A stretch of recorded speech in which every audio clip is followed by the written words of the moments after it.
यहाँ main idea ये है कि मास और वेट सुनने में सिमिलर लगते हैं, बट फिजिक्स में दोनों का मीनिंग डिफरेंट होता है। और सेकंड पार्ट में हम समझेंगे कि मास हर जगह सेम क्यों रहता है, लेकिन वेट प्लेस के हिसाब से चेंज क्यों हो जाता है। Let's use a simple diagram to make the relationship easier to see. सबसे पहले मास को सिंपल वे में सोचो एज हाउ मच मैटर आपके ऑब्जेक्ट में है। प्रैक्टिकल सेंस में मास आपकी इनर्शिया भी बताता है, मतलब ऑब्जेक्ट को मूव करना या स्टॉप करना कितना मुश्किल होगा। इसलिए मास ऑब्जेक्ट की अपनी प्रॉपर्टी है। अब वेट अलग चीज है। वेट एक्चुअली एक फोर्स है जो ग्रेविटी ऑब्जेक्ट पर पुल करती है। फोर्स का मतलब ही होता है पुश या पुल, तो वेट को तुम ग्रेविटी का पुल समझ लो। इन दोनों को कनेक्ट करने के लिए एक सुपर इम्पोर्टेंट रिलेशन यूज होता है। इस फॉर्मूला का पॉइंट ये दिखाना है कि वेट डिपेंड करता है मास पर भी और ग्रेविटी की स्ट्रेंथ पर भी। मतलब वेट फिक्स्ड नहीं, it can change if gravity changes.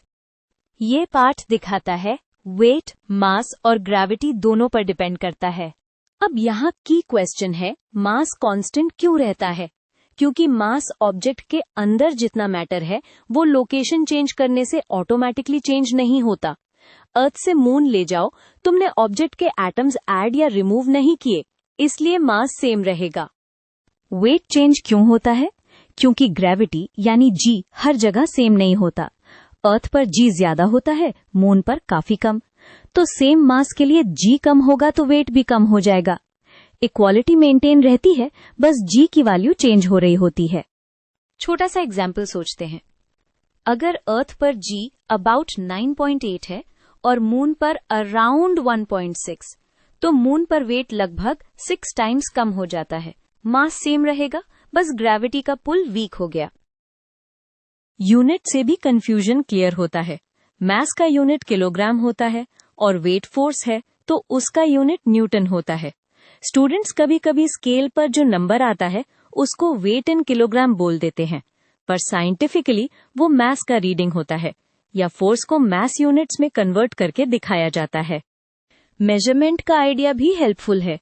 Mass compare करने के लिए बैलेंस स्केल यूज करते हैं, जहां दो मासेस कंपेयर होते हैं, इसलिए ग्रेविटी कैंसल आउट जैसा हो जाता है।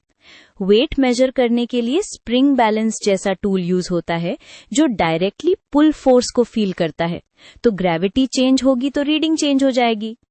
तो समरी एक लाइन में, मास ऑब्जेक्ट की प्रॉपर्टी है, मैटर और इनर्शिया से रिलेटेड, इसलिए कांस्टेंट।